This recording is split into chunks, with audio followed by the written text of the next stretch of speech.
ဈေးနဲ့နီးတဲ့နေရာမှာမြင်ညီလဲလိုချင်တယ်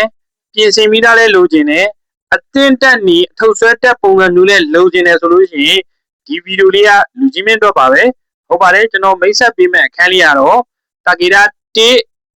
စ်ဈေးအနီးအနော်မှာလမ်းထဲမှာရှိမယ်18ပေ55ပေရှိမယ် height 14ပေ height ဖြစ်မယ်တအိမ်လုံးရှယ်ပြင်ဆင်ထားပြီးသားအခန်းဖွဲ့တစ်ခန်းပါမယ်မီးလိုင်းတေးစီးလိုင်းတေးရေချိုးကန်အိမ်သာကျွေးပြအပြည့်ဘိုးထိုင်အောင်မှရှယ်ဘိုးတိုင်းတက်ပေးထားတယ်လုံးဝဖင်ပါသိခံလို့ရမယ်တိုက်ခန်းလေးဖြစ်တယ်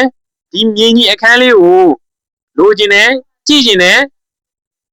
စိတ်ဝင်စားတယ်ဆိုလို့ရှိရင်ကျွန်တော်ဖုန်းနံပါတ်0968596992 094684256842တို့ဆက်သွယ်မေးမြန်းစုံစမ်းနိုင်ပါတယ်ကျွန်တော်တို့ဥယျာဉ်မျိုးကျိုးဆောင်ဖြစ်ပါတယ်